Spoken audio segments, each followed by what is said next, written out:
Hi all, welcome back. അപ്പോൾ ഇന്നത്തെ video ഒരു കറി റെസിപ്പിയാണ്. ഉലുവ ഇല ചേർത്ത ചെറുപയർ കറിയാണ്. അപ്പോൾ ഈ ഒരു കറി എങ്ങനെയാണ് തയ്യാറാക്കി എടുക്കേണ്ടതെന്ന് നോക്കാം. ഉലുവ ഇല തണ്ടൊക്കെ മാറ്റി ഒന്ന് കഴുകി എടുക്കുമ്പോൾ ഏകദേശം 2 പിടിയോളം ഉണ്ടാവും. ആ ഒരു അളവിലാണ് എടുത്തത്.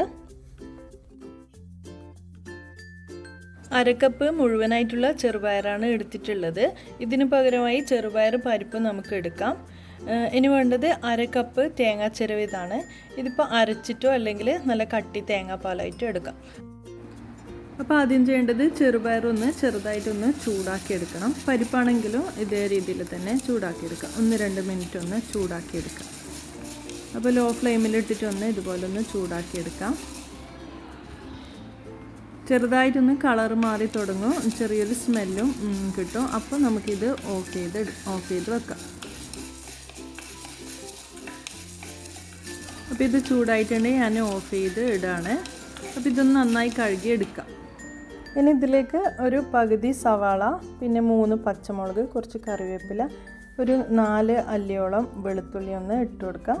പിന്നെ ആവശ്യത്തിനുള്ള ഉപ്പും മഞ്ഞൾപ്പൊടി ഇട്ട് ആവശ്യത്തിന് ഒരു 2 കപ്പോളം വെള്ളം ഒഴിക്കുന്നുണ്ട്. അപ്പോൾ അത് ഒഴിച്ച് കുക്കറിലൊന്ന് നമുക്കൊന്ന് വേവിച്ചെടുക്കാം. ഏകദേശം 4 വിസിലോളം വേണ്ടി വരും. അപ്പോൾ ആ ഒരു സമയത്ത് നമുക്ക് വേറൊരു പാത്രം അടുപ്പിൽ വെച്ച് ചൂടാക്കാം. വെളിച്ചെണ്ണയോ സൺഫ്ലവർ ഓയിലോ എന്താണെന്ന് വെച്ചാൽ ചേർത്ത് കൊടുക്കുക. 2 ടേബിൾ സ്പൂണോളം. അപ്പോൾ ഇതൊന്ന് ചൂടായി വരുമ്പോൾ 1/2 ടീസ്പൂണ് ചെറിയ ജീരകമാണ് ചേർക്കുന്നത്. അപ്പോൾ ഇതൊന്ന് പൊട്ടി തുടങ്ങുമ്പോൾ തന്നെ നമുക്ക് പച്ചമുളകും പിന്നെ കുറച്ച് കറിവേപ്പിലയും കൂടി ഇതിലേക്ക് ചേർത്ത് കൊടുക്കാം.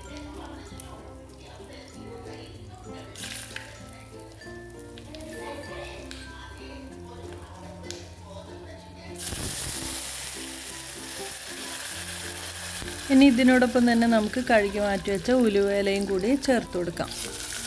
ഉലുവയില ചേർത്ത് വേണമെങ്കിൽ ഒരു നുള്ളു ഉപ്പിട്ട് നന്നായി ഒന്ന് വഴറ്റിയെടുക്കാം.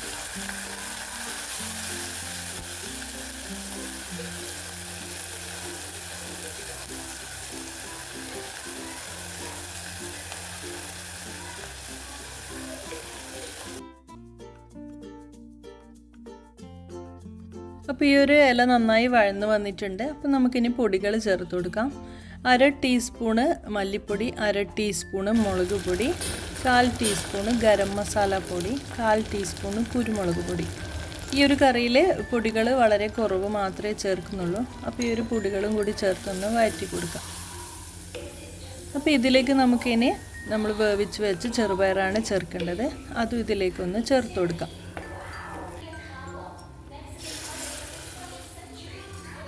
ഇനിയിപ്പോൾ ഇതൊക്കെ ഒന്ന് മിക്സ് ചെയ്ത് ഇതെല്ലാം കൂടി ഒന്ന് നന്നായി തിളപ്പിച്ച് വറ്റിച്ചെടുക്കണം.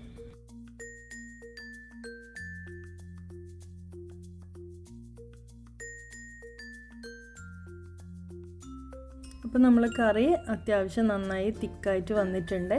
അപ്പോൾ ഈ സമയത്ത് നമുക്കിനി തേങ്ങാപ്പാൽ ചേർത്ത് കൊടുക്കാം. തേങ്ങാപ്പാൽ അല്ലെങ്കിൽ തേങ്ങ നന്നായി അരച്ചതും കൂടി ചേർത്ത് കൊടുക്കാം കേട്ടോ. ഞാനിപ്പോൾ തേങ്ങാപ്പാൽ ചേർക്കുന്നതേ ഉള്ളൂ. അപ്പോൾ ഈ ഒരു തേങ്ങാപ്പാൽ ചേർത്ത് കൊടുത്ത് അധികം തിളപ്പിക്കേണ്ട. ഒരു തിള വരുമ്പം നമുക്ക് ഫ്ലെയിം ഓഫാക്കി ഇടാം.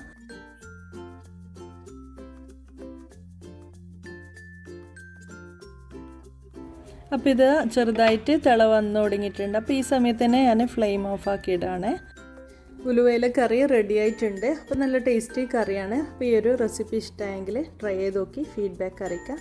അപ്പോൾ അടുത്ത വീഡിയോയിലോട്ട് കാണുന്നവരേക്കും ബൈ.